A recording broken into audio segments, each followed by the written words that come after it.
Assalamualaikum warahmatullahi wabarakatuh. Semangat pagi sahabat kelas 5.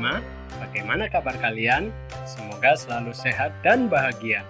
Tanpa terasa ya, hari ini kita sudah masuk materi di tema 3. Tepatnya di pembelajaran 1, subtema 1. Sebelum mengawali pembelajaran, kita berdoa dulu menurut agama dan kepercayaan masing-masing. Berdoa mulai. Selesai. Yuk langsung saja kita belajar. Pada pembelajaran kali ini kita akan belajar tentang sistem pencernaan makanan pada hewan ruminansia. Hewan ruminansia adalah kelompok hewan mamalia yang biasa memamah atau memakan 2 kali dan dikenal dengan hewan memamah biak. Contoh hewan ruminansia ialah sapi, kerbau, rusa, domba, kambing, dan kijang. Sistem pencernaan hewan ruminansia lebih kompleks dibandingkan pencernaan hewan lainnya. Pada hewan ruminansia terdapat 4 bagian lambung dengan fungsi yang spesifik. Selain itu, pencernaan makanan pada hewan ruminansia dibantu oleh beberapa mikrob atau bakteri dan protozoa.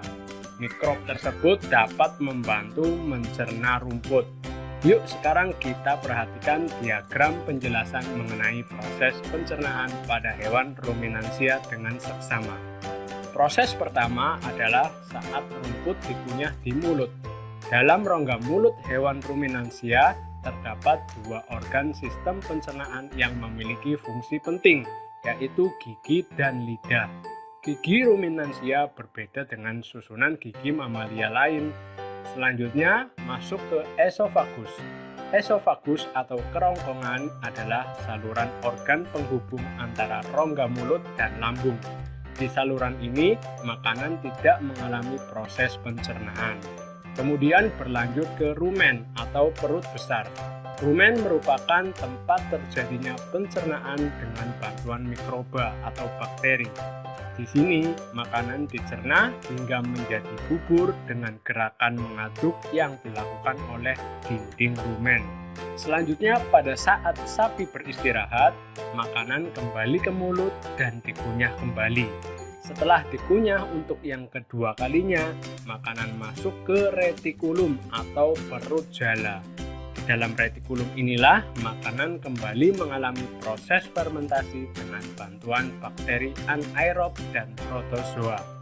Di dalam bagian perut ini terjadi proses absorpsi dan penyaringan benda-benda asing yang masuk bersama makanan sehingga tidak masuk ke omasum atau perut kita. Di dalam omasum, makanan dicerna dengan bantuan enzim pencernaan. Selanjutnya, makanan masuk ke abomasum. Perut bagian inilah yang sebenarnya disebut dengan lambung. Di sini, makanan dicerna dengan bantuan enzim pencernaan pepsin yang dihasilkan oleh abomasum.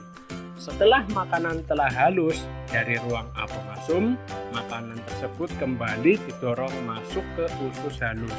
Di organ inilah sari-sari makanan diserap dan diedarkan oleh darah ke seluruh tubuh.